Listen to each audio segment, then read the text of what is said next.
नमस्कार, मेरा नाम नकुल चतुर्वेदी है और आप तो देखना शुरू कर चुके हैं एन भारत। इस वक्त रूस और यूक्रेन के बीच युद्ध छिड़ा हुआ है और पूरी दुनिया में ये चिंतन मचा हुआ है कि आखिर इस युद्ध का क्या परिणाम होने वाला। पूरी दुनिया ये सोच रही है कि अगर रूस ने यूक्रेन पर परमाणु हमला कर दिया तो उसका क्या असर होने वाला है। इसका एक छोटा सा विश्लेषण हम आपको करके दिखाते हैं, लेकिन उससे पहले आप ये रिपोर्ट देख लीजिए। जो रिपोर्ट आपके लिए देखना बेहद जरूरी है। आज के दौर में जब रशिया यूक्रेन पर हमला करता जा रहा है, इतना छोटा सा देश यूक्रेन है और इतना बड़ा देश रशिया है। रशिया विश्व का सबसे पावरफुल देश है। उसके पास तमाम वो मशीनरी और हथियार मौजूद है जिससे वो किसी को भी नेस्तनाबूद कर सकता है। ऐसे में रशिया यूक्रेन पर हमला किस नियत से कर रहा है? क्या वो सिर्फ यूक्रेन की जमीन कब्जाना चाहता है या फिर उसके पीछे रशिया की मंशा कुछ और? क्या रशिया अपने बनाए हुए हथियारों का प्रदर्शन दुनिया में कर रहा है या फिर इसके पीछे वजह कुछ और है? ये सब कुछ जानने के लिए आपको ये रिपोर्ट देखनी चाहिए। यूक्रेन की राजधानी कीव में रशिया ने तांडव मचा रखा है। रशिया राजधानी में लगातार हमले कर रहा है। रशिया ने ठान लिया है यूक्रेन को खत्म करके ही दम लेगा। यूक्रेन से आ रही ये तस्वीरें बेहद खतरनाक हैं, जहां पर लगातार बम गोलाबारी जारी है। इसी बीच आम जनमानस की जिंदगी भी खतरे में पड़ी हुई दिखाई दे रही है। लगातार आग और तोप के गोले आसमान से बरस रहे हैं। बड़े बड़े धमाकों में बड़ी बड़ी बिल्डिंगें तबाह हो रही हैं। रूसी टैंक यूक्रेन में मौजूद हर चीज को तबाह करने पर आमादा हैं। यह हालात हैं आज यूक्रेन के, जहां पर रूस ने हालातों को बहुत ही गंभीर कर दिया है। यूक्रेन के राष्ट्रपति लगातार बोल रहे हैं कि वो इस मामले में पीछे नहीं हटेंगे और इधर यूक्रेन पर रूस के हमले बहुत तेज होते जा रहे हैं। रूस ने यूक्रेन का टीवी टावर भी उड़ा दिया, जहां पर तमाम न्यूज चैनल्स की टेलीकास्टिंग रुक गई। इसके अलावा ये भी बताया जा रहा है कि लगातार रूस बड़े बड़े बम से यूक्रेन पर हमला कर रहा है। रूस ये सब क्यों कर रहा है, ये समझिए। दुनिया का सबसे ज्यादा हथियार रूस के पास मौजूद है। सबसे ज्यादा परमाणु बम, दुनिया का 47% परमाणु बम अकेले रूस के पास मौजूद है। इसके अलावा रूस दुनिया भर को तमाम तरीके के हथियार भी अभी तक सप्लाई करता आ रहा है।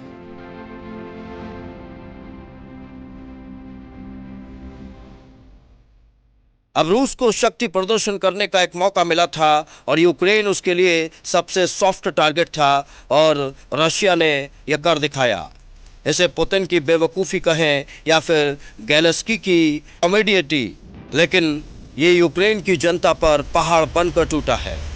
यूक्रेन और रशिया के बीच छिड़े इस युद्ध का दुनिया को भी परिणाम भुगतना पड़ेगा, लेकिन फिलहाल इस जंग को टाले जाने की लगातार दुनिया भर से कोशिशें हो रही हैं। हालांकि बहुत सारे देश लगातार यूक्रेन को अलग अलग तरीके से मदद भी भेज रहे हैं, लेकिन इस मदद का कोई फ़ायदा होता हुआ नहीं दिखाई दे रहा, क्योंकि रूस मानने को तैयार नहीं है।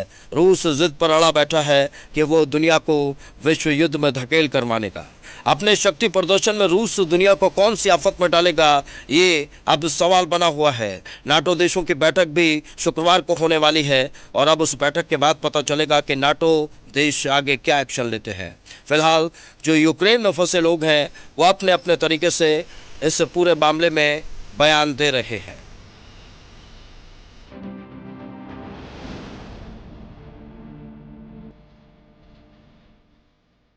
Please don't trust Putin. Never in your life.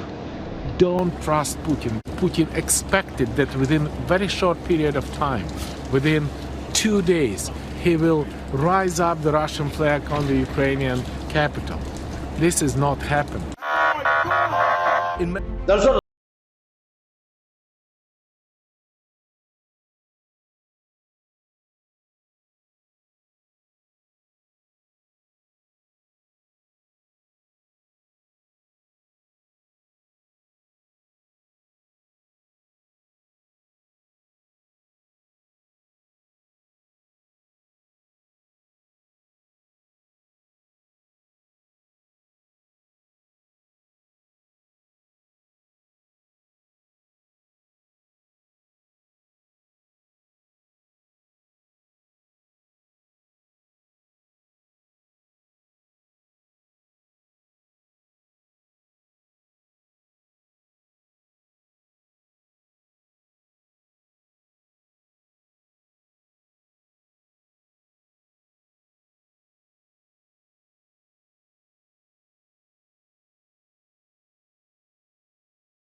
हालातों में उन्हें वहां से क्यों निकलना चाहिए ये आप समझ लीजिए। इन हालातों में उन्हें वहां से इसलिए निकलना चाहिए क्योंकि वहां पर जो हालात है वो अलग तरीके के हैं। यूक्रेन भारतीयों को किस तरीके से ट्रीट कर रहा है यूक्रेनी सेना, ये आप तस्वीरों में देख चुके हैं।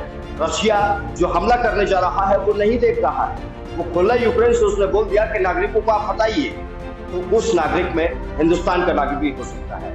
और इन्हीं नागरिकों की वापसी सरकार को भी तय करनी चाहिए, क्योंकि सरकार बहुत देरी से जागी है। मेरा मानना है कि अगर एक घर का मुखिया है, आप एक घर के मुखिया के तौर पर चीजों को देखिए और समझिए। एक घर का मुखिया अपने घर वालों को मुसीबत में छोड़कर क्या ये कहेगा कि भाई इन लोगों को जल्दी वापस आ जाना चाहिए?